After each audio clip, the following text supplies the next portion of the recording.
दोस्तों, आज हम बात करेंगे भानगढ़ के किले के बारे में। इस किले को आमेर के राजा भगवंत दास ने सन 1583 में बनवाया था। इस किले को वहाँ के स्थानीय लोग भूतिया बताते हैं। यहाँ से बहुत भयानक आवाज़ें सुनाई देती हैं। रात में यहाँ से कई औरतों के रोने और चिल्लाने की आवाज़ें आती हैं। पायल और चूड़ियों की खनखनाहने की आवाज़ें आती हैं। जो भी इस किले में आज तक गया है वो वापस नहीं आया।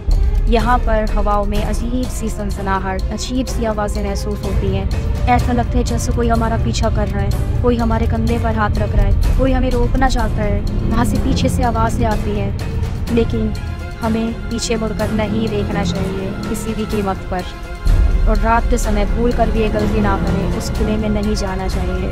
रात के 6 बजे के बाद वहाँ जाना सरकार ने सख्त मना किया हुआ है। कहा जाता है कि पहले के समय में वहाँ की एक राजकुमारी थी जिसका नाम था रत्नावती। वो इतनी ज़्यादा सुंदर थी कि उसकी सुंदरता के चर्चे पूरे गांव में चर्चित थे। एक दिन वो बाज़ार गई।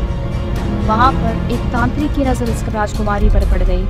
वो तांत्रिक राजकुमारी की सुंदरता से इतना ज़्यादा मोहित हो गया, उसने सोच लिया कि अब तो राजकुमारी को किसी भी कीमत पर अपना बनाना है, चाहे कैसे भी, चाहे जादू टोने के माध्यम से या तंत्र विद्या के माध्यम से।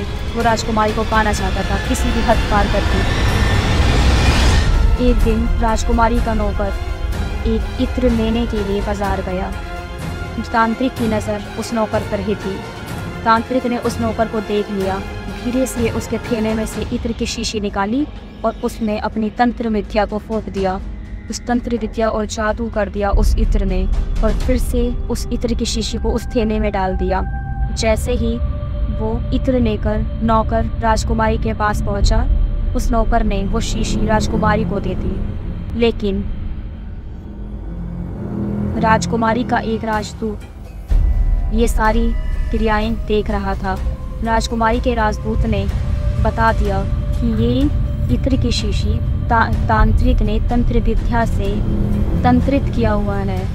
राजकुमारी ने उस इत्र की शीशी को महल से नीचे गिराकर तोड़ दिया और राजकुमारी चट्टान पर गई। पहाड़ों पर जाकर नीचे तांत्रिक खड़ा हुआ था। राजकुमारी ने उस चट्टान को नीचे लुढ़का दिया, जिससे तांत्रिक की बेहद दर्दनाक मौत हुई। अपने अंतिम समय में तांत्रिक ने कहा, ये भानगढ़ नष्ट हो जाएगा, सब कुछ खत्म हो जाएगा, राजकुमारी मर जाएगी। ऐसा लगता है जैसे उस तांत्रिक की आत्मा आज भी भानगढ़ के किले में घूम रही हो। आज भी भटक रही है वो आत्मा, उसको मुक्ति नहीं मिली है। वहाँ पर आज भी ऐसी भयानक आवाज़ें सुनाई देती है, इतनी खतरनाक आवाज़ें सुनाई देती है। भारत सरकार और भारत की जानी मानी एजेंसियों ने, ASI ने वहाँ पर शाम 6 बजे के बाद जाने के लिए मना किया हुआ है। कुछ रिपोर्टर्स, न्यूज़ वाले वहाँ पर इस बात का पता लगाने के लिए गए थे कि आखिर सच क्या है, रात के 6 बजे वहाँ होता क्या है, क्या वाकई कोई भूत है, कोई आत्मा भटकती है वहाँ, क्यों नहीं जा सकते, आखिर उस रात का राज क्या है।